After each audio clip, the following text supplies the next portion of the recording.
everybody, and welcome to this week's AEW Dynamite review show here on the unofficial WWE podcast. Today is Wednesday, May 19th, 2021. I mean, we've got an hour to go on May 19th. We're approaching May 20th here, but you don't care about that. Let me quickly introduce myself if you are new here. My name is Mimi Burris, and like I said, welcome to the unofficial WWE podcast. We are going to be talking about this week's episode of AEW Dynamite here. Before we get into the show itself, a couple things I quickly want to address. First and foremost, thank you, as always, for picking this podcast, this specific podcast, and for being a listener of the WWE podcast, because it means we all get to keep doing this, and I know I speak for myself and all of our other wonderful co-hosts here when I say we love doing just this, which is sitting in front of a microphone and talking about wrestling with you guys. So thank you again. Number two, I was so off last week thinking that this was going to be the go-home show. We have one more week, which is actually a Friday Night Dynamite next week, so we'll talk about that for sure, obviously, and the implications of moving from Wednesday to Friday for next week. I think it has to do with NBA stuff, but I'm not tuned into other sports right now, so I don't know. But we will talk about that later on for sure. And what else am I thinking of? What else do I need to mention? Oh, I mentioned this on the highs and lows, but if you don't listen to that and you exclusively listen to this podcast, that's fine. That's weird because I do a great job on that show too, so you should tune into that as well. But if you don't listen to that show, I did mention there on Sunday night or Saturday night, whatever day I recorded that. Again, guys, it all blurs together. That I misspoke last week as well for a second time. I said that, I critiqued the whole Orange Cassidy Pac match and the ending to it. And although my critiques, I guess, still kind of stand, at least for the time, obviously, at that time of recording, considering I record this right after I watch the show because it is late and I have other things to do the next day, I was unaware that Orange Cassidy was legitimately injured off that powerbomb by Pac, so they had to call an audible. If you want to hear my thoughts on the whole thing about that, which essentially was that it's hard to critique an audible because it's hard to call an audible, so they did the best they could with what they had. But yes, you can always go listen to the highs and lows, even if you don't want to hear my whole thing on that. You just want to listen to the highs and lows because it's a good time over there, so go check it out. And last but not least, I'm sure I will mention this again, but I have been promising you guys a Money in the Bank fantasy booking shenanigans something of or other podcast. If you are a Patreon subscriber, the bad news subscriber. It's subscriber, right? Okay, if you are a Patreon subscriber, I've been promising you that podcast. Sadly, though, for all of us, WWE switched the pay-per-view schedules, and so now we're coming up on Hell in a Cell on June 20th rather than, or not June 20th. Hell in a Cell is next. Money in the Bank is going to be way later on when we have fans back. So not much of a point in talking about Money in the Bank right now when it's not happening. So with that being said, though, I did promise some kind of Patreon exclusive podcast, and you know what, guys? We are going to come up with something new to talk about. Probably not Hell in a Cell oriented, because Hell in a Cell is a stupid pay-per-view. Hot take. So we'll come up with something, though, and there will be continuous, more exclusive content over there on Patreon. So if you're not subscribed, guys, what are you doing? $1 a month, ad-free. Go check it out. Good stuff. $10 a month. I think the Raw tier, you get an exclusive show with Matt and Anthony DeMarco called The What Ifs, and they talk about a bunch of really interesting stuff. Like the first week was about The Rock, all good stuff. What if The Rock never went to Hollywood? Promo. I'm done talking about it. Let's talk about AEW because that's why you're here. So let's not waste any more time, guys, and let's get into the first match, which was Christian Cage versus Matt Seidel. And this match was obviously our kickoff match for the show. Real quick, they actually, believe it or not, guys, they showed a recap from Dark, I think, or Dark Elevation. I think it was Dark, where Team Taz beat down Mike Seidel, just basically giving us some context as to why the heck Mike Seidel wasn't there in regards to what happens after the match, obviously. But yeah, they showed Team Taz beating down Mike Seidel and Matt coming out to make the save. So yay, we got a recap of Dark. That's new. Match starts. Christian is in control for most of the match, which was a nice was a nice contrast from a lot of the last few Christian matches, where mostly it was Christian getting dominated and then quote unquote outworking his opponent.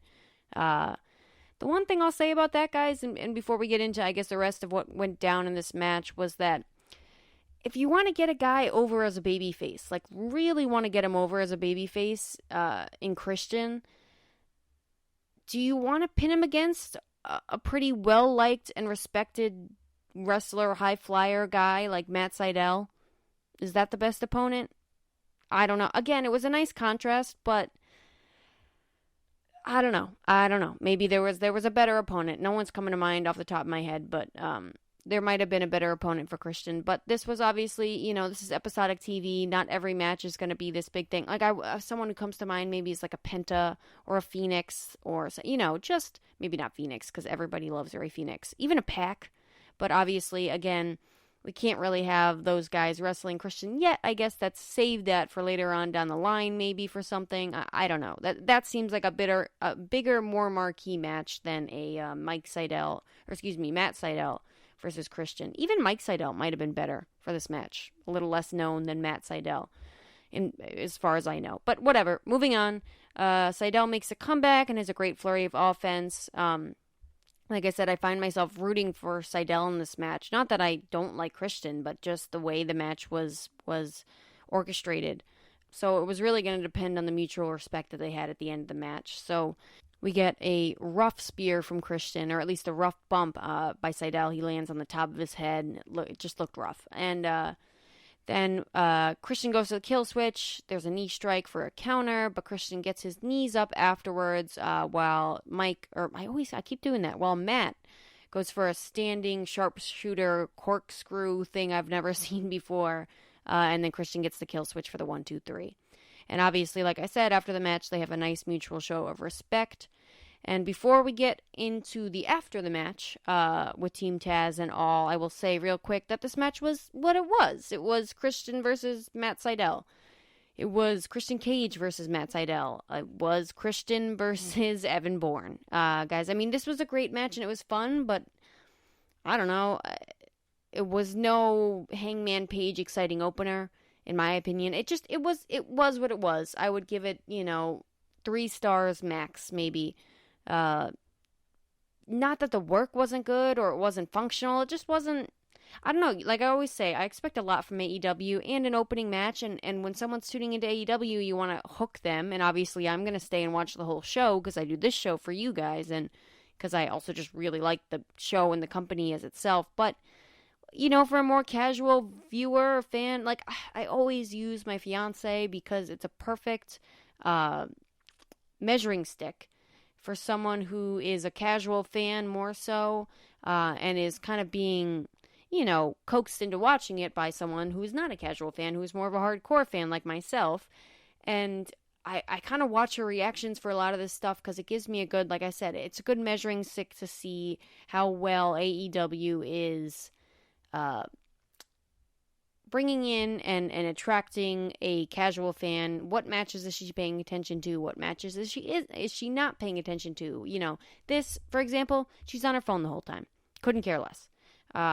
I don't blame her. So this was more of a match, I guess, for the fans of Christian Cage and Matt Seidel, and I am a fan of both of them, so I enjoyed this.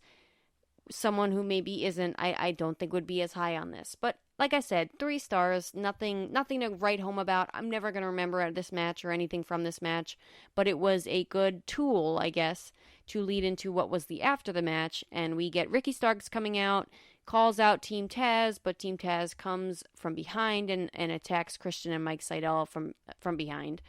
And then we get Hangman Adam Page coming out to stop the beatdown and make the save. Adored this. He just hands Ricky Starks his, glass of whiskey or whatever he's drinking. And then eventually, after trying to even the odds for Christian and Seidel, he pays for it with the powerbomb by Brian Cage. And obviously, this is leading into their match at Double or Nothing. So I got the idea, I guess. Some of the execution just wasn't great in this after match segment, I guess. Kind of clunky. It seemed like Will Hobbs looked a little bit lost at points. And again, it was so short, so it's a weird thing to point out. But if you go back and watch, maybe you'll see what I'm talking about. But overall, the powerbomb looked brutal. This whole thing did its job. Functional, kind of similar to the match. Functional at its very least. Nothing to write home about, but you got the idea.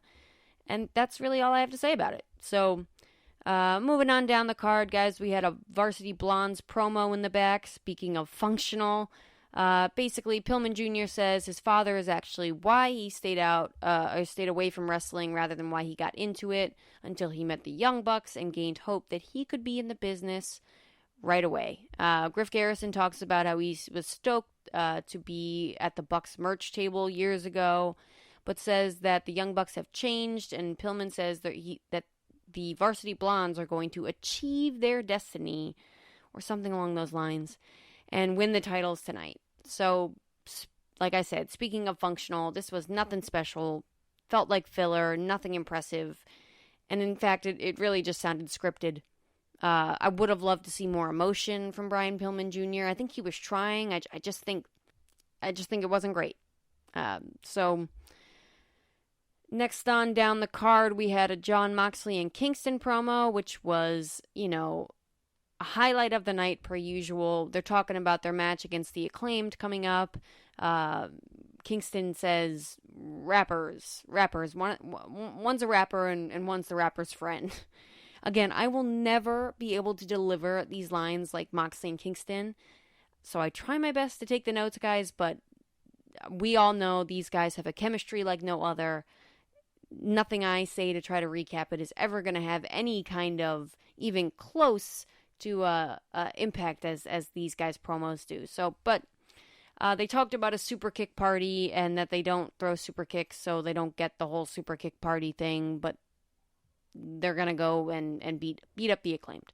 And then we get an Acclaimed promo where the Acclaimed talk about how they're ranked higher than Kingston and Moxley in the tag team division and that they have to go through them to get a tag team championship opportunity, but they're going to stomp them out.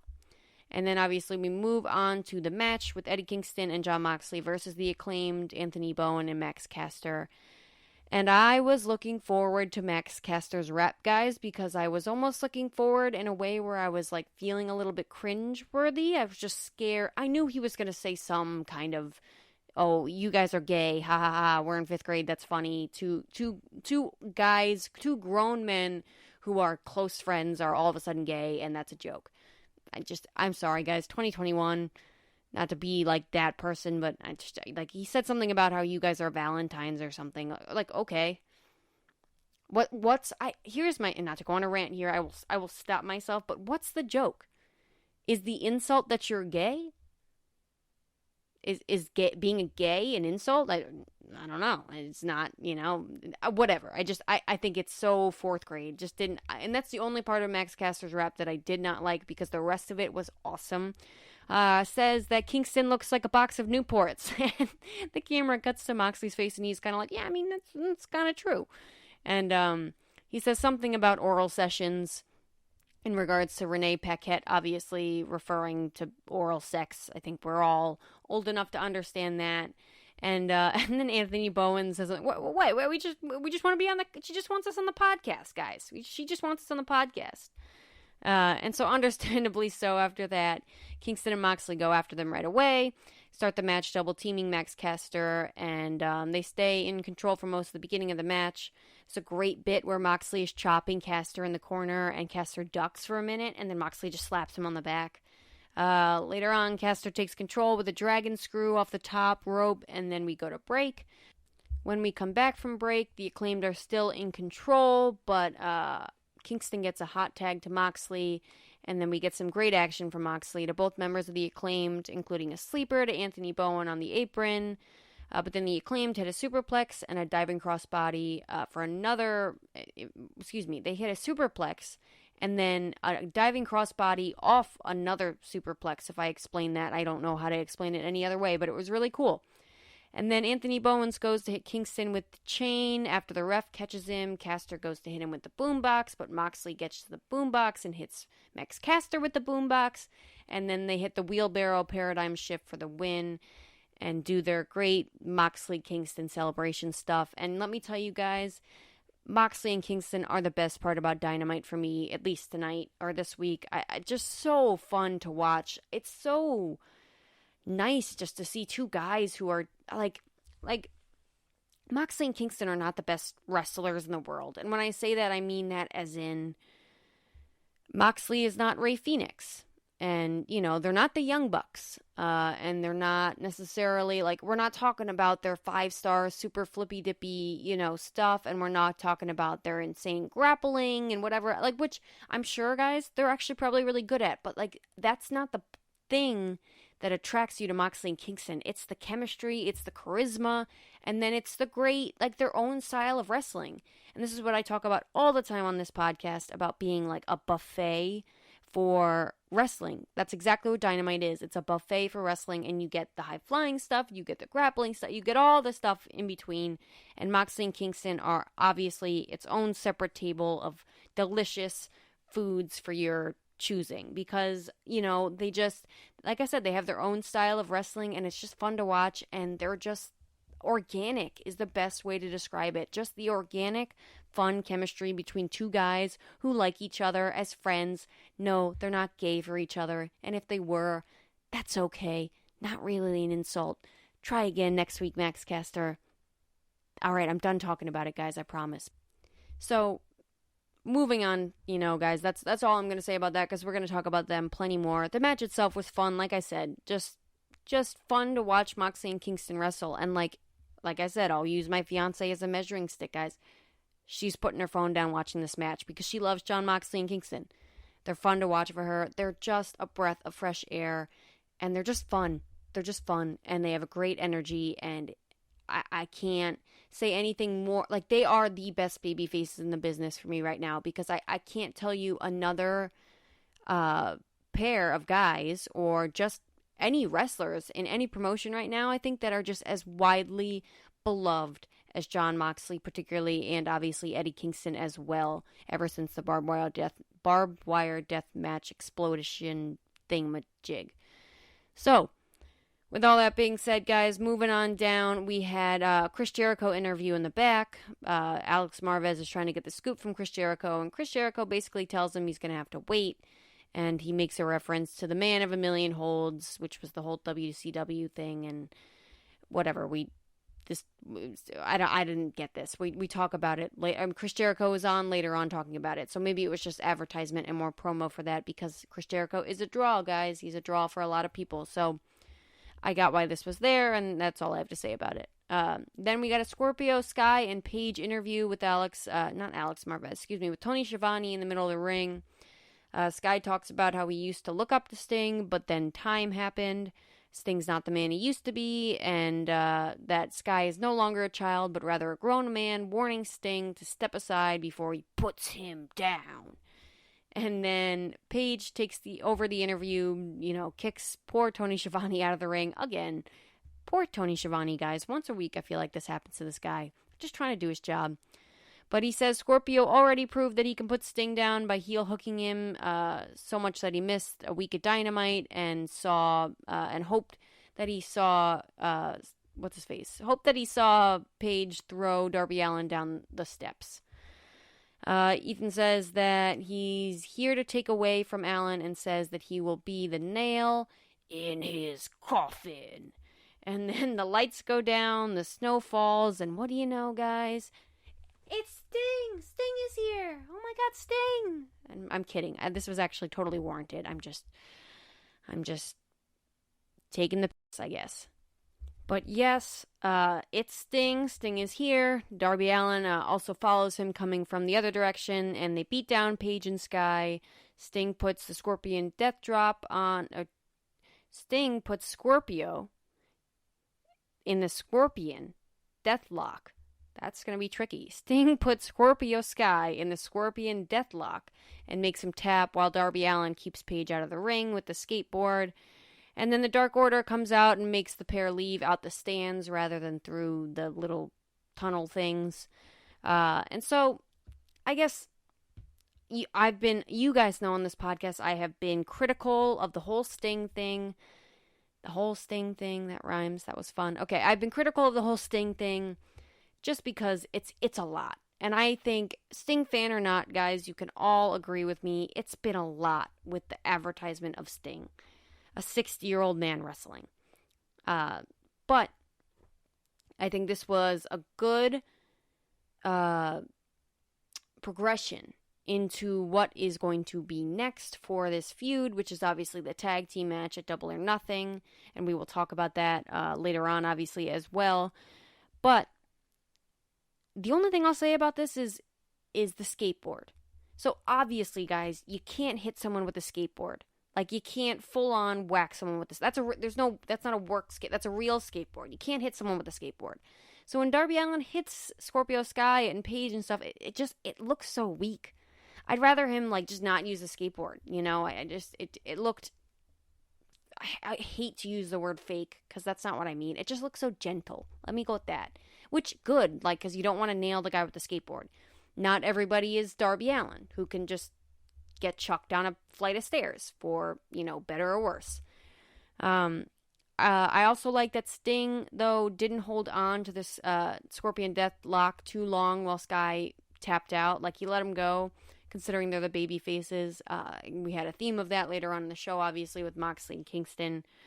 And then I like the little world thing that they're building backstage. Like that the Dark Order come out. The Dark Order also hate Ethan Page and Scorpio Sky. And a lot of the backstage hates Ethan Page and Scorpio Sky, according to the commentary.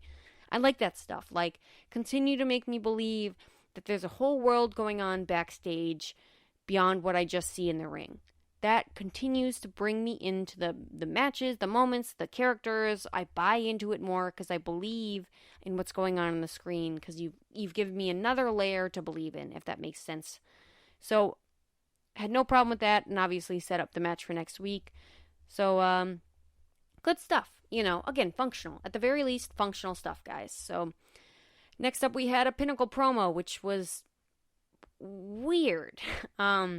They're all at a fancy dinner table. Wardlow is just chugging a bottle of wine for some reason. Tell me if I am missing something, guys, with like maybe some inside joke with the wine, or I don't know. I don't drink. Maybe I just did. That's why I just didn't get it. I don't know. But MJF says that, gosh, Chris, you're so funny and witty. Just douse them all in the bubbly, obviously being sarcastic. I hope it makes you laugh just how great you are, because for the first time in your career, Chris, you're dealing with a guy who always gets the last laugh. And we get Dax Harwood addressing the fact that they're not going after titles right now because they have to deal with the Inner Circle.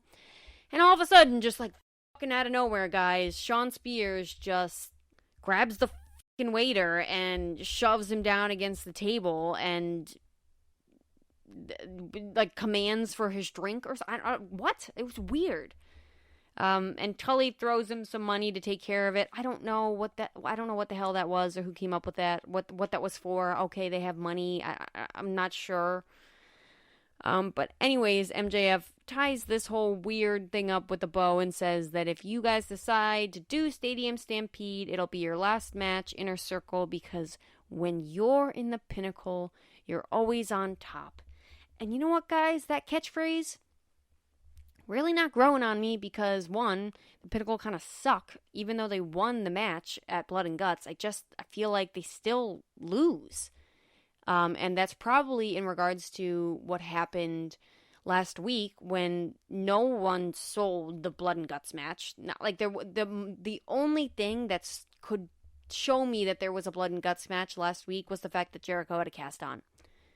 No one even had a Band-Aid on. Not even a stinking Band-Aid to, like, just show me that, oh, these guys just beat the living crap out of each other the week beforehand. 7 days is not a long time to recover, guys. 7 days from MJF got a fork stabbed in his head. And he's just fine the next week in his little pink suit and crown.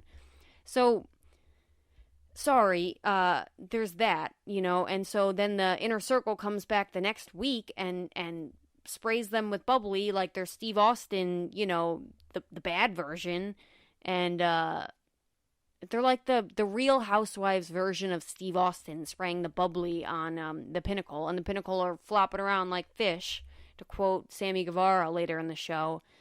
So the Pinnacle doesn't really feel on top, guys. So all I'll say for this, and we'll talk about it later on a little bit more, I'm sure, as we talk about the Inner Circle promo, but all I'll say about this is that the Pinnacle sure doesn't seem like they're on top.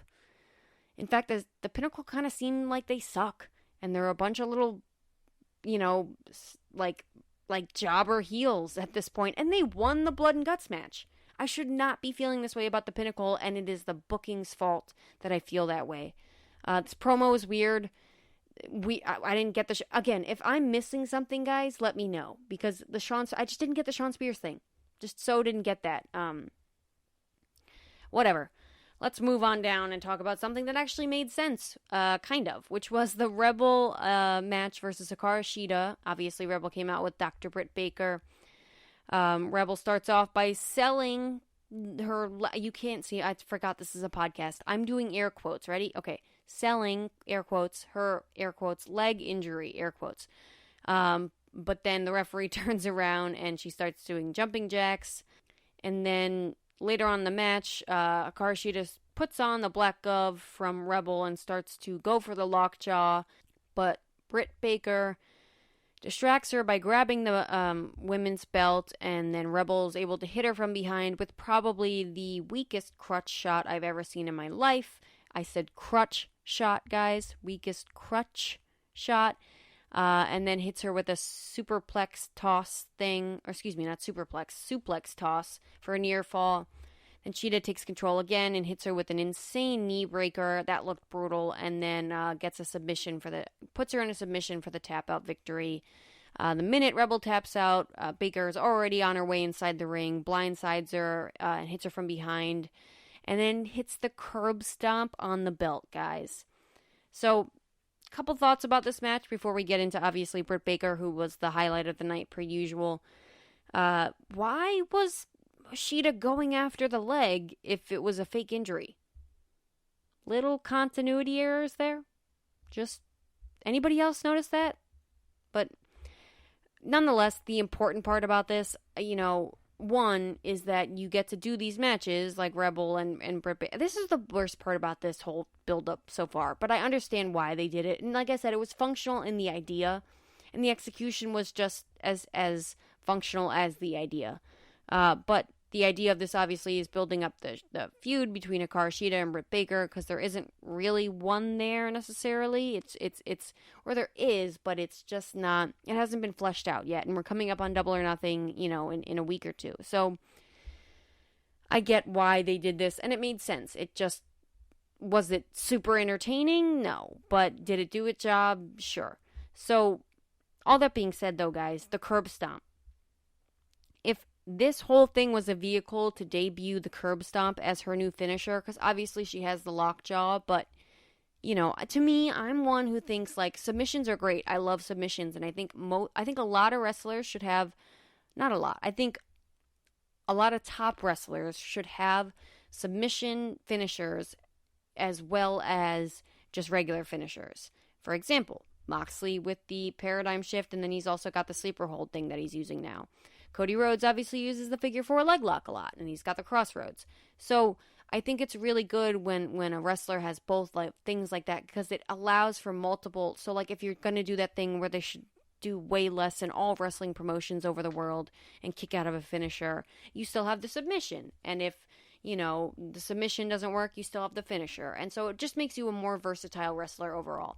So if this whole thing was a vehicle for Britt Baker to introduce the curb stomp as her new finisher, I'm for it. I love it.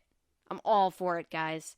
I think the curb stomp, DMD, the Dr. Britt Baker dentistry, I think the curb stomp is a perfect, pairing with the lockjaw. I think it makes sense. Obviously, doing it on the belt was 10 times better. I don't know how she got to do it on the belt, because it's such a small surface area. I'm not sure how she managed to do that, but nevertheless, Britt Baker holds up the belt at the end of this segment, and she looks great, but the belt looks awful. So, guys, I'm begging AEW, if there is anybody out there that has any influence anywhere in AEW, the number one change I would make in that company, change the belt. The belt is so ugly. I saw when they held up the tag team belts later on in the night, total sidetrack, when they held up the men's tag team titles, obviously, later on in the night for for the main event. I was like, oh my God, those are beautiful big belts. Beautiful belts. The women's title literally looks like you took the men's title and put it in the wash and then left it in the dryer too long. That is all I will say. It's a Happy Meal toy. Okay, I'm done. We're moving on to Kenny Omega and Don Callis are in the back, and this was supposedly last week, obviously. They're, again, air quotes, checking, air quotes, on Cassidy after the match. They show him the footage of him getting powerbombed and knocked out by Pac, and then Omega says that we need Cassidy to be the mascot of AEW, but not the guy carrying the belt. And they give him a document where he would give up his rights to be in the match at Double or Nothing and then get a match later on, obviously. And of course, we get the very slow tear of paper. Orange Cassidy is so great in this segment. I love this. Just sitting there. The only thing he does the entire time is tear the paper. And then Kenny goes, he didn't even read it. And then Omega warns him about what is going to happen at Double or Nothing with the One-Winged Angel. If he doesn't sign the contract, that he's going to injure him or possibly kill him, or not a lot of death talk in wrestling lately. Anybody else notice that? But then Don Callis says that they printed out too, which is, again, another great gag, just saying. They printed out too, so they gave him another document. They ask him not to rip it up and tell him to take care while they walk off. So I like this. This is a cute little backstage segment. Don Callis and Kenny Omega are they are inseparable. But what's the word I'm looking for? I always struggle with this. Insufferable. They are insufferable, guys. They are just terrible, annoying heels, and which is great because they do their job wonderfully. Orange Cassidy already I love the dynamic between Kenny Omega and Orange Cassidy already because Omega won't shut up and Cassidy doesn't talk a lot. So perfect, and just Cassidy's reactions if you watch him, it's just great. Great. The Paul Heyman talks a lot about reacting being even more important than the actual acting on a promo or in anything. And Orange Cassidy is such a great reactor because he doesn't really react. I don't know why I'm emphasizing react so much. He doesn't really react, and it's just done enough in this perfect Orange Cassidy way.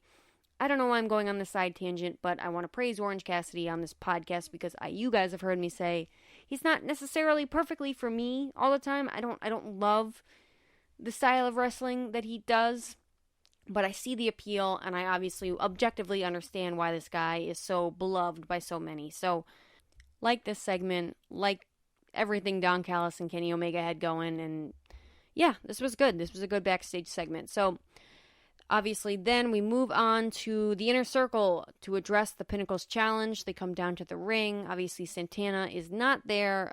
He's still, obviously, in kayfabe, he's arrested for stabbing MJF with a fork, but still being no-sold. But anyways, he's arrested for stabbing MJF with a fork, but real life, I'm not sure if you guys know. Obviously, I found out the next night afterwards, but he is sick with something, not the global pandemic something apparently, but just being safe and cautious and just keeping him off the show for a couple weeks, which I think is probably for the best.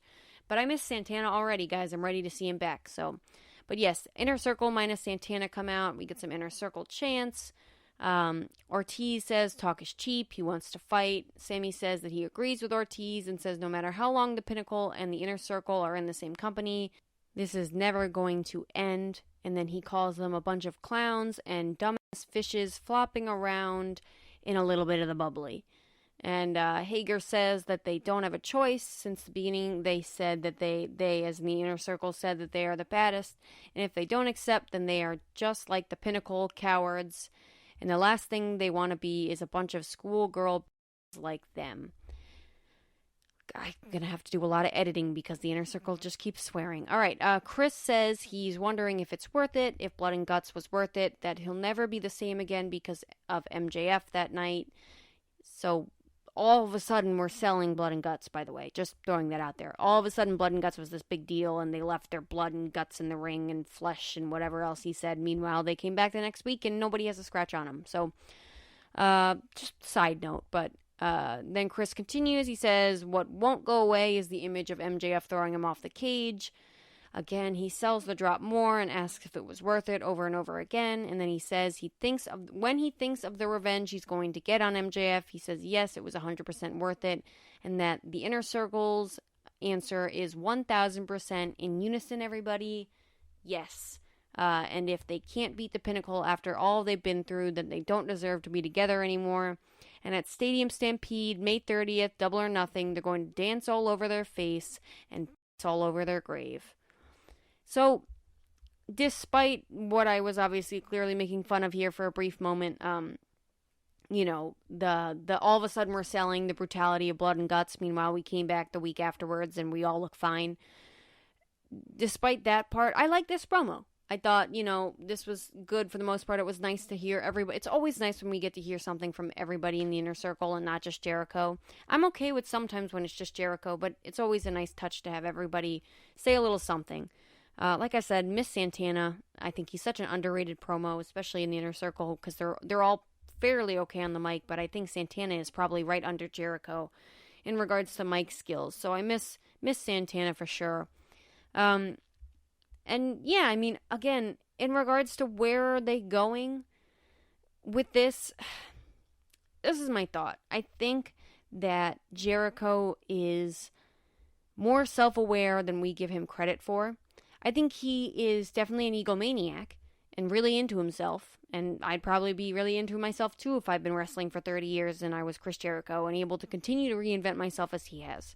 So, with all that being said, though, I think, like I said, I think he's more self-aware than we think and we give him credit for. So I have a feeling, this is my thought of what's going to happen at Stadium Stampede, kind of quick early prediction is I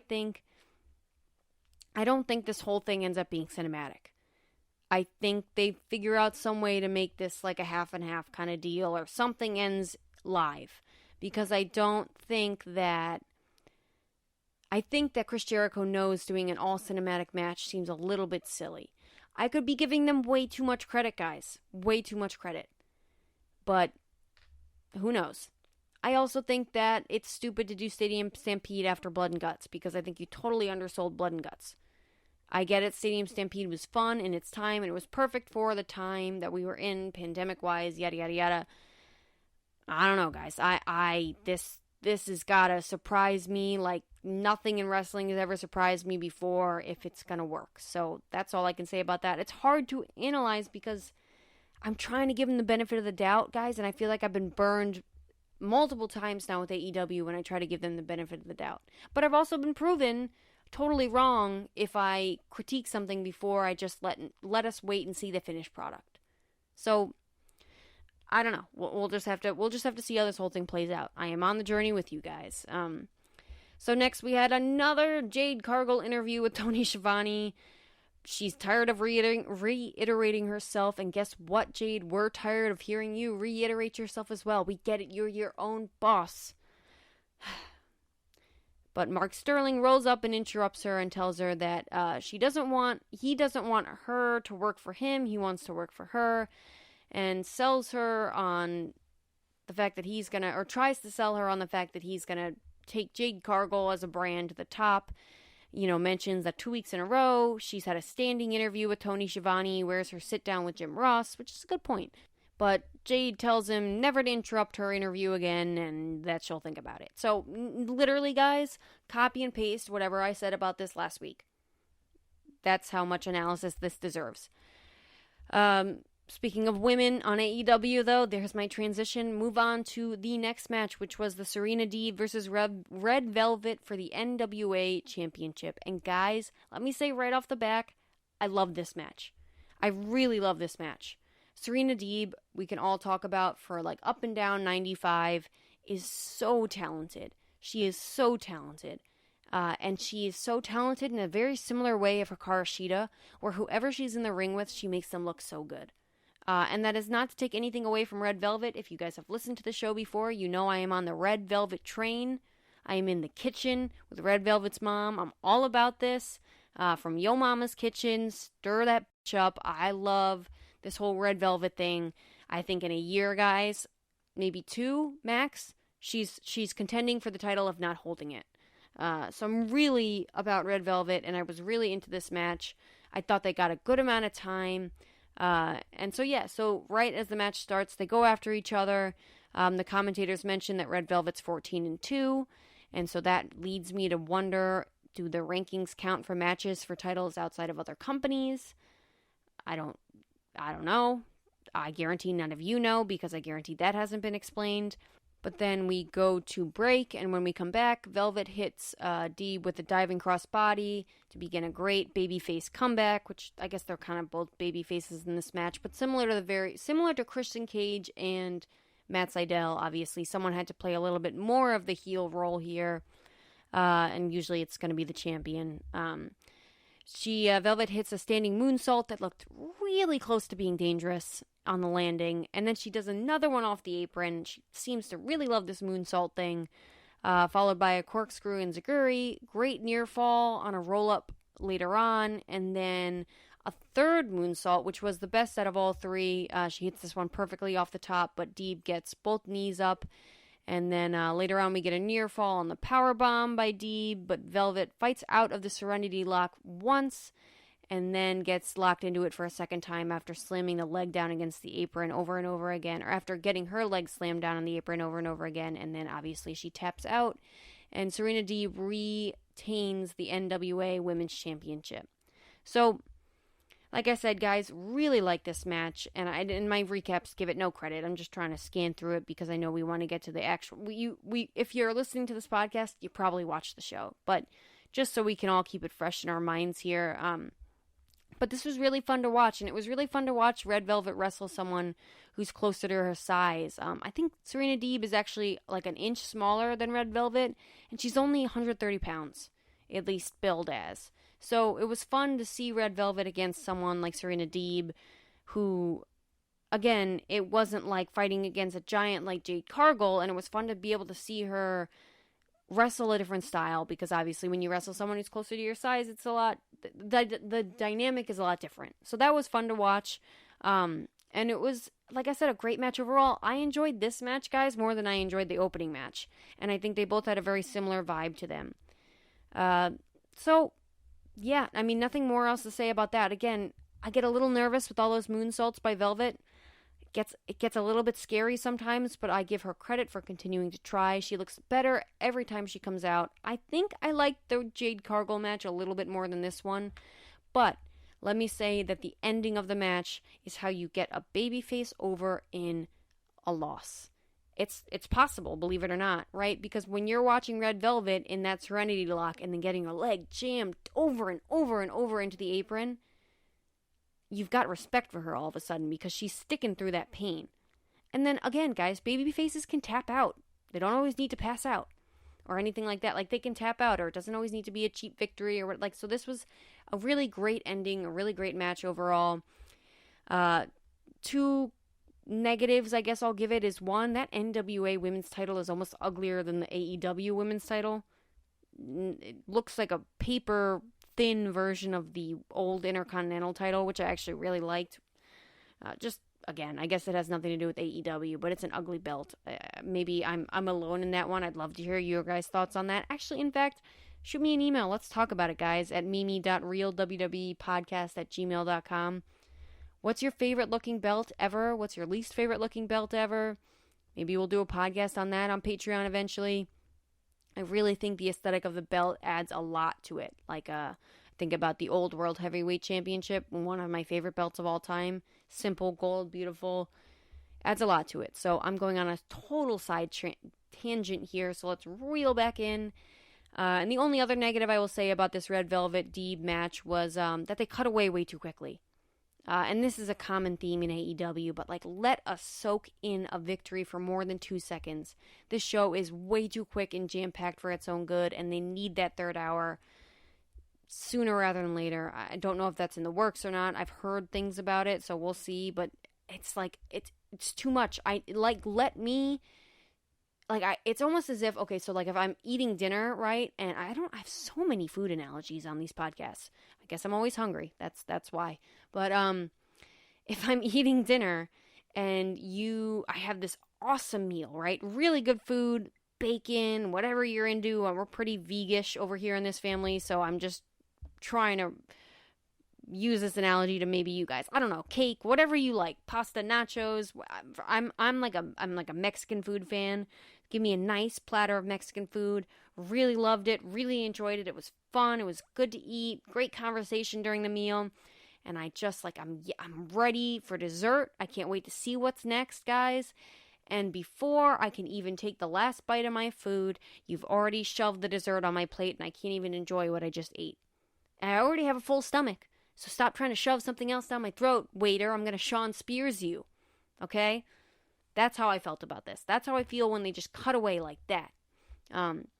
Nonetheless, though, guys, they cut away to a Pac interview where he basically says he's sick and tired of being robbed of opportunities in this company, but now he has it, and there's nothing that anyone can do about it. And then he asks, what fool bets against the...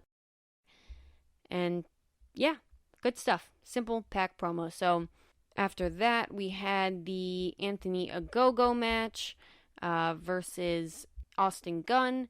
And to make a long story go away, guys, Anthony hits Austin Gunn with the body blow in the ropes, and Austin collapses, but refuses to let the referee stop the match, but he's bleeding from the mouth, and then wipes his own blood across Anthony Ogogo's chest. Anthony Ogogo grabs him by the wrist, hits a pop-up haymaker, and Anthony Ogogo wins by referee stoppage with an alarm clock-style pop-up haymaker.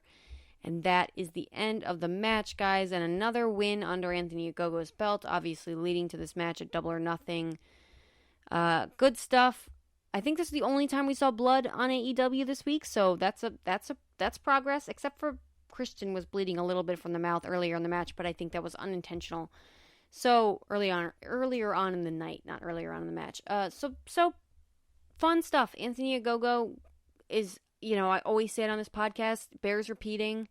He's got star power, guys. He's got star power. So this should be fun. I think this program got hurt a little bit by the over-patriotic promo that probably doesn't work in 2021 by Cody Rhodes last week, but I think Anthony Ogogo, believe it or not, maybe I'm way, way overshooting this, guys, but I already see the babyface potential in Anthony Ogogo. I think he's doing a great job in his role as a heel right now, but I already see the babyface potential in him. So, great stuff overall. And then obviously next we had the Christopher Daniels and Frankie Kazarian interview backstage. Daniels is asked about his future. He just shakes Kazarian's hand and says something in his ear before leaving. And then Kazarian says that he doesn't have words to say what Christopher Daniels has meant to him professionally and personally, and he doesn't know what path Christopher Daniels is on next, but he knows where he's going. He says that he's going to hunt down the whole elite member by member and teach them what it feels like to have your heart ripped out of your chest, and that he's a bomb you can't defuse and a gun you can't unload, and that's a promise, not a threat. The gospel according to Frankie Kazarian. And so we go to break after that. And when we come back, we get the new TNT champion, Miro. He's making a promo, guys. Miro comes out and thanks Jesus Christ for protecting him, for his strength, his power, and more aggression than anyone else, so he can destroy everybody. And that's his talent, but not Darby Allin's talent. I guess before I continue to recap this, guys, I don't know if it's English to like Bulgarian or whatever is.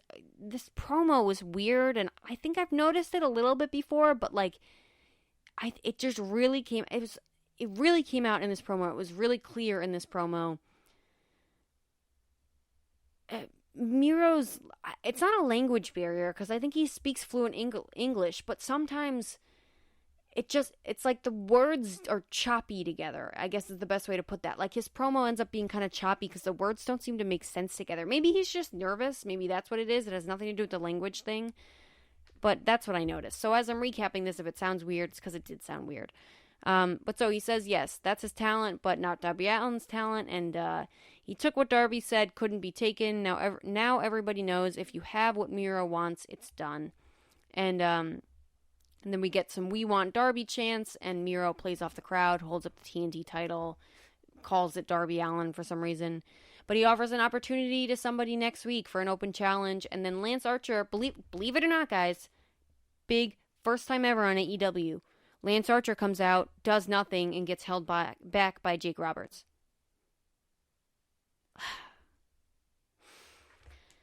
Anyways, he comes out and says that he was the monster before Miro was ever in AEW and makes some remark about Rusev Day in WWE.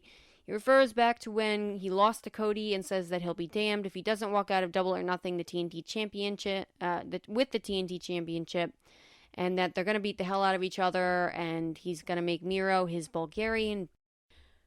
That was cute. I like that. Alliteration works in doses for sure. And then Miro says that every time he comes out, he brings this old man to hold him back. Thank you, Miro. Thank you. Somebody else sees it, guys. Somebody else sees it. And threatens Jake the Snake and says that there is not enough yoga in the world that is going to save his life if he comes to him. He says, yeah, everybody dies, but I just insist that you're going to be first. You see what I mean about the language thing, guys? Am I making that up? It's a little bit weird. The words don't really seem to make... Like, I get the idea of what he's trying to say, but it doesn't make sense. I don't know. It's almost better than, Sammy Guevara's grammar when he said fishes. It's fish, guys. It's fish. It's not fishes. There's no such thing as fishes. It's not a word. Well, it's a word, but it's not what he was trying to say. Okay, whatever. Nah, this is not English teaching by Mimi Burris. This is the AEW Dynamite review show. But so, yeah, that's kind of what I had to say about that. I mean, I guess my only other question is, anybody know where Lance Archer is in the rankings and why he's getting this match? Or is it just because he comes out every week when Sting and Darby Allin are in the ring and have the team? I think Lance Archer got this match by just, following wherever the TNT title went out, coming out and cutting a promo or not cutting a promo and doing nothing or pointing or something, and now all of a sudden he got a match. So that's how you do it in AEW, guys. Screw the rankings. Britt Baker, I don't know why you did all that. You should have just done what Lance Archer did. I don't know, maybe I'm wrong, and maybe he's somewhere high up in the rankings, but they haven't been talking about it, so how would I know that? And then, guys, they announced all the matches for next week in Double or Nothing, and the first graphic they put up is the Dante Martin versus Miro next week. How did they do that? How did they make the graphic in 2 seconds when the announcement just happened? It's such a problem in AEW. They do that all the time, and they're really good with some of these little detail things, but the production is not about these. I mean, we can clearly see that from the Blood and Guts match, but the production is not good about these little detail things, and whoever puts this stuff together isn't good about it. Just weird. Again, I know it seems like a small little thing, guys. It takes my believability right out of the moment. I know I'm critiquing also a lot about the show. I really did enjoy the show. It's just, right, we talk about that stuff on here. So, again, we want the show to be better. That's always why we talk about this stuff. Not just for fun, right? But, I want the show to be better. And this whole thing would be more believable as a sports simulated thing if they didn't put the graphic up right after something was announced. Just from someone with experience of any kind of graphic design, guys, you can't do it that quickly if you don't know what's coming.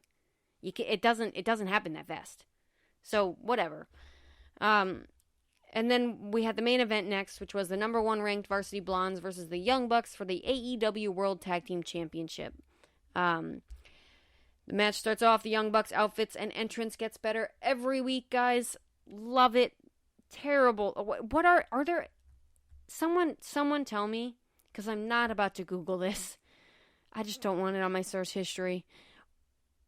Is there really a such thing as a Dior Jordan? Does Dior, is that, or is that just, there's not a thing, that can't be a thing. Nick Jackson puts his, little goofy head garment thing on Michael Nakazawa, and obviously we get Callis on commentary again for the match.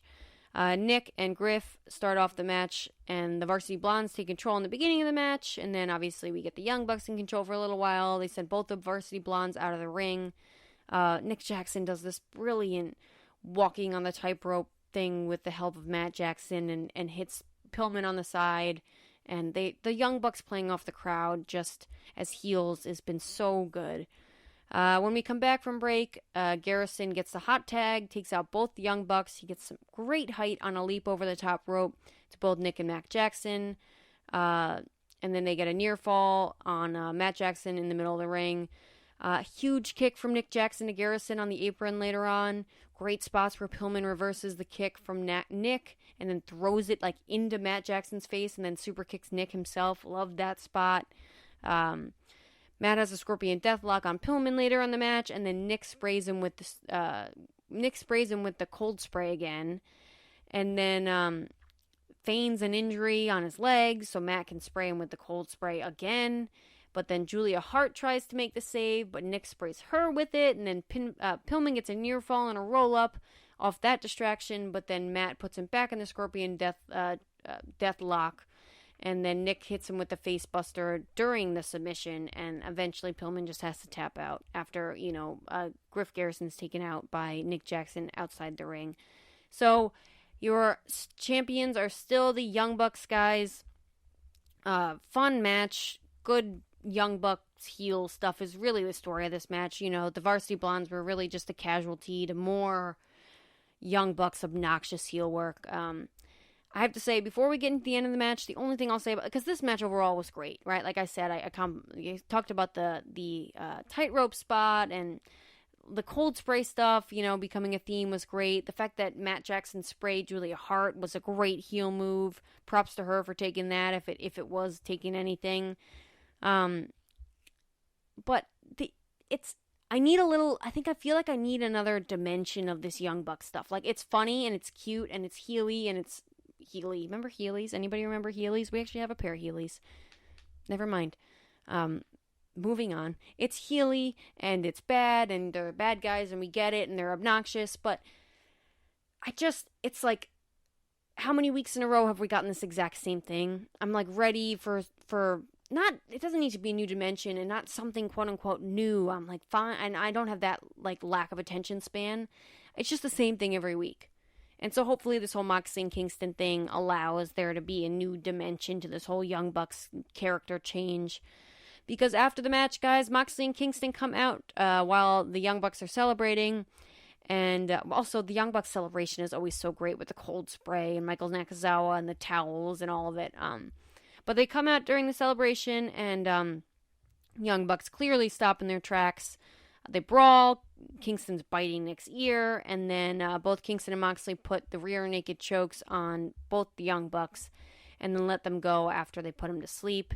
And the best part of the whole night, guys, Kingston just starts taking their shoes off and Moxley follows, and then Kingston takes their socks and shoves them in his pocket, and then the match is announced for Double or Nothing. So fun ending with Moxley and Kingston. Like I said, guys, there's no better guys on AEW. Awesome, fun baby faces. Just a great way to end the show on a high note for once, rather than having Scorpio Sky and Ethan Page interfere in another TNT title match to end Dynamite for the show, and then an all-out brawl between a bunch of people.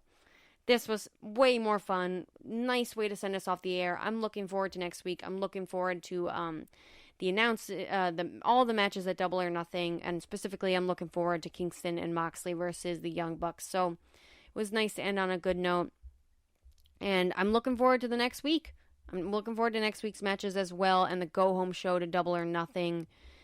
Perhaps we have a preview for the Double or Nothing show, whether it's included in next week's AEW Dynamite or whether it's a total different show itself. We'll have to see.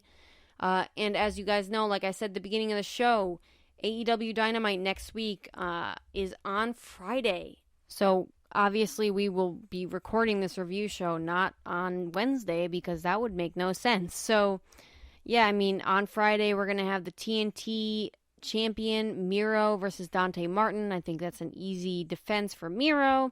Probably Lance Archer will come out and point some more, and Jake Roberts will tell him, no, don't point. And then we have a weigh-in between Cody Rhodes and Anthony Ogogo. I'm excited to see that. Hopefully we get a little bit of a war of words between the two, and hopefully they don't make it about America versus Britain, because we did that during the Revolution and nobody won. And then, well, technically we're not talking about it. All right. And then we have a Jade Cargill Open Challenge. Finally, we're not having a weird interview. That's a start, guys. It's a start. There will be a Inner Circle celebration and Orange Cassidy response to Kenny Omega, and much more is what AEW has announced on its Twitter for right now. So looking forward to next week's show. I know they're going to honor Hikaru Shida's 1 year of AEW Women's World Championship reign. Excited to see that. I'm excited for Britt Baker's inevitable interruption. That should be good. So who knows, guys? Maybe we will do a preview for Double or Nothing afterwards, or maybe we'll just do a preview as we review that show after we do the review for the show. I'm not sure. We'll have to see. But I will keep you all in the loop per usual. Continue to tune in here on the WWE Podcast. We are covering Dynamite next week. We are covering Double or Nothing. I will have the Ashley Mann on here back. Almost confirmed. I think we confirmed it. I don't know. My brain's kind of mush. It's late, guys. For Double or Nothing. Super excited about that. Again, I want to apologize again last time for the audio issues for the Blood and Guts review show. I promise, guys, it'll be in tip-top shape this time. Won't happen again. So, good stuff all around. I'm looking forward to Double or Nothing. I think overall this show was very functional. It was not the best Dynamite ever, but there was a lot of good stuff to write home about. And clearly it's time for me to shut the mic off and go to bed. So hope you all have a wonderful rest of your day, as you are probably not listening to this because you're probably listening to this in the morning, because if you're listening to it now, that would make no sense. And again, that means you're outside my window. And if you are outside my window, go home. Have a great night, guys. Have a great day. Have a great weekend, whenever you're listening to this, and I will talk to you next time.